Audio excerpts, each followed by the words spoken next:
Hi everyone. You may remember that a couple of weeks ago it was revealed that Sharia courts are now operating here in Britain with the full backing of the law, even though they discriminate against women as a matter of course. And what this means is that those women who are intimidated into using these courts, as some of them will be, and everyone knows it, they will now find that they have the full weight of the British legal system lined up against them, alongside the patriarchal bigotry in their own communities.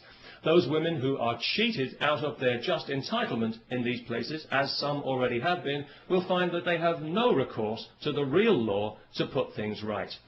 In other words, we are now accommodating Saudi Arabian legal principles here in Britain, just as we accommodate their corrupt business practices and their threats against our national security when we try to investigate them. If you live in Britain and if you think these courts are a bad idea, please sign the petition to which I have linked, asking that they be abolished and that this poison be removed from our society and that we revert to the rule of civilised law with equal rights for all, if that's not too much trouble. You know, over the last 11 years of this Labour government that we've had in Britain, the British people have seen their society subjected to social engineering on a massive scale by a misguided and arrogant liberal elite who, in their eagerness to fragment the fabric of our society, have actually succeeded in giving civilised values a bad name.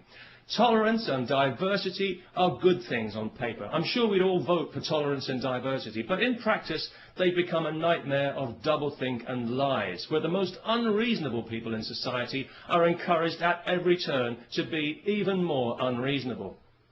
A case in point, just this week, some idiot from Saudi Arabia is being allowed to sue a supermarket because he was required to handle alcohol as part of his job, despite being told this when he took the job, and despite the fact that thousands of Muslims in Britain handle alcohol every day when they sell it in their corner shops to people like me. I do find it quite ironic that Islam forbids intoxication when you consider how many Muslims are seemingly so intoxicated by their religion, especially in Saudi Arabia. So it was no surprise to me to hear that this idiot was from Saudi Arabia, because I think we all know that that entire country is mentally ill. The Saudis would have us believe that theirs is the purest form of Islam. Well, I don't know about that, but it's certainly the nuttiest form. It's barking mad, if you'll pardon the canine metaphor, and it's pig ignorant, even if you won't. It's got to be just about the nastiest belief system on this faith-obsessed planet, and it's a cowardly one as well, enforced by cowardly men who are afraid of women and whose only language is ultimately violence. They're absolutely pathetic, and history is already laughing at them. If the term human rights means anything in this world, then one day the Saudis will pay out as much in compensation for their abuse of women as the Catholic Church has for its abuse of children. And I'll certainly drink to that. Because I was out earlier today, coincidentally, buying some beer, not because I enjoy beer particularly, but because I know it offends Islam.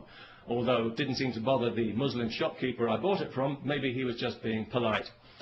Anyway, as I was leaving the shop with my beer, two women happened to walk past wearing burqas.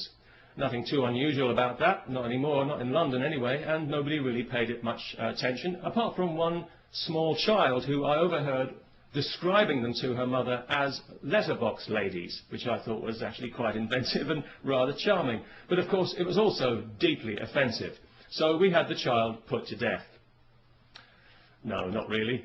But it was lucky that neither of the women actually heard the offensive and insulting remark, because obviously each of them had her head encased in a cloth sack. So that was good, because it meant that the police didn't have to be called, no human rights people needed to get involved, and nobody required any financial compensation for hurt feelings, which I thought made a very pleasant change indeed. And of course, as a result, we didn't have to listen to any propaganda sound bites from some Islamist Saudi shill at the Muslim Council of Britain. So all in all, it worked out for the best. And it just goes to show that these things don't always have to end in tears.